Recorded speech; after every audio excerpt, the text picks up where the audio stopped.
बाबा, आज येताना बासुंदी घेऊन या ना. अगं, कालच आपण आईचा वाढदिवस होता म्हणून आणली होती ना. ऐकलं, गोकुळची बासुंदी पुन्हा खावीशी वाटतेय. खरं सांगू, मलाही खावीशी वाटतेय. पुन्हा पुन्हा खावीशी वाटणारी गोकुळ बासुंदी. सिंधुदुर्ग जिल्ह्यातील उत्पादित काजू माल खरेदी करण्यासाठी आज जिल्ह्यातील जवळपास 46पेक्षा जास्त विविध कार्यकारी सहकारी संस्थांचे चेअरमन, त्यांचे सचिव आणि सहकार क्षेत्रामध्ये काम करणारे म्हणजे सगळे सहकारी या ठिकाणी उपस्थित आहेत. त्याचबरोबर या जिल्ह्यातील काजू कारखानदारसुद्धा आणि त्यांचे प्रतिनिधीसुद्धा या ठिकाणी उपस्थित आहेत.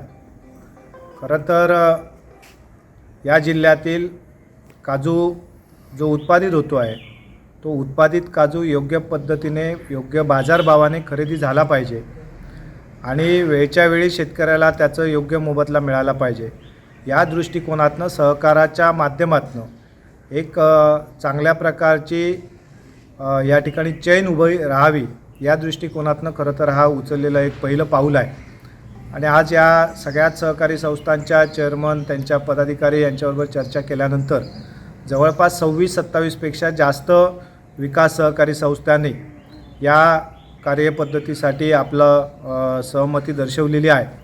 आणि म्हणून या सगळ्याच्या माध्यमातून विकास सहकारी संस्थांच्या ठिकाणी उत्पादित काजू मालाची खरेदी करावी, या जिल्ह्यातल्याच काजू प्रक्रियाधारकांना हा उत्पादित माल खरेदी करण्यासाठी प्रोत्साहित करावं.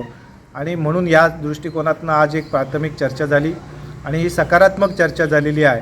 या संदर्भात 16 तारीखला या जिल्ह्यातील सगळ्याच काजू प्रक्रियाधारकांबरोबर एक चर्चा होईल आणि त्याच्यानंतर त्याची ताबडतोबीने अंमलबजावणी करून या जिल्ह्यातील विकास सहकारी संस्थांच्या माध्यमातून त्या ठिकाणी केंद्र तयार करून आपल्याला उत्पादित काजू माल शेतकऱ्यांचा त्या गावामध्ये खरेदी करण्यासाठीचा प्रयत्न या ठिकाणी चालू केला जाईल. यासाठी जिल्ह्यातील शेतकऱ्यांनी सहकार्य करावं की जेणेकरून या सगळ्याच्या माध्यमातून आपल्याला आपल्याच विकास संस्थेच्या माध्यमातून आपलं खरेदी केंद्र सुरू होईल आणि यासाठी आपल्या शेतकऱ्यांनीसुद्धा पाठबळ द्यावं अशा प्रकारची एक विनंती या सगळ्याच्या माध्यमातून करतो आहोत. आणि ही योजना किंवा हे खरेदीची प्रक्रिया ही नजीकच्या कालावधीत लवकरात लवकर आम्ही या ठिकाणी सुरू करण्यासाठी प्रयत्न करतो आहोत. धन्यवाद.